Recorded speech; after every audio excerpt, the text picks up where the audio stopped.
அமைச்சரின் பாதுகாவலர், காவல் உதவி ஆய்வாளர் என வாடகைக்கு வீடு எடுத்து குடியேறிய நபர் அரசு வேலை வாங்கித் தருவதாக மோசடி வழக்கு நிலுவையில் உள்ள நிலையில் மேலும் ஒரு மோசடி.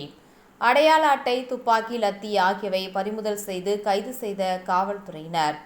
அரசு வேலை வாங்கித் தருவதாக மோசடியில் ஈடுபட்டு மேட்டுப்பாளையம் சிக்கி வழக்கு விசாரணை நடைபெற்று வரும் நிலையில் மேலும் ஒரு மோசடி வழக்கில் கோவை போலீசாரிடம் சிக்கிய நபரிடம் காவல்துறை அடையாள அட்டை, துப்பாக்கி, லத்தி ஆகியவற்றை பறிமுதல் செய்தனர்.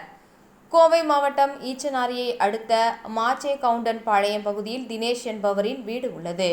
இந்த வீட்டிற்கு கடந்த 3 மாதங்களுக்கு முன்பு வீரபத்திரன் என்பவர் வாடகைக்கு குடிவந்துள்ளார். அப்பொழுது அவரது ஆதார் நகல் மற்றும் அவரது சகோதரர் வினு என்பவரின் போலீஸ் அடையாள அட்டை நகலை கொடுத்துள்ளார். தொடர்ந்து சில தினங்களுக்கு முன்பு தினேஷ் அங்குள்ள கோவிலுக்கு சென்றபோது வினுவை சந்தித்துள்ளார்.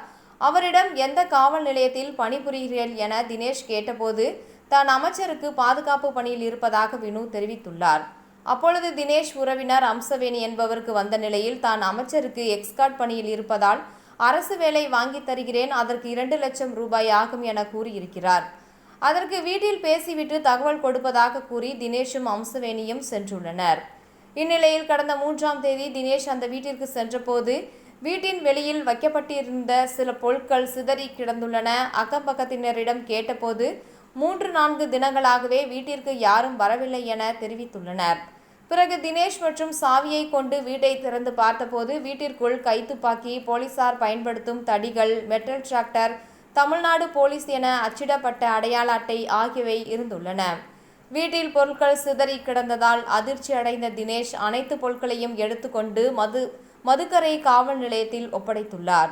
இதுகுறித்து வழக்கு பதிவு செய்த போலீசார் விசாரணை செய்தபோது வினு மீது மேட்டுப்பாளையம் காவல் நிலையத்தில் ஏற்கனவே அரசு வேலை வாங்கித் தருவதாக மோசடி செய்த வழக்கு விசாரணையில் இருப்பதும் தெரியவந்தது.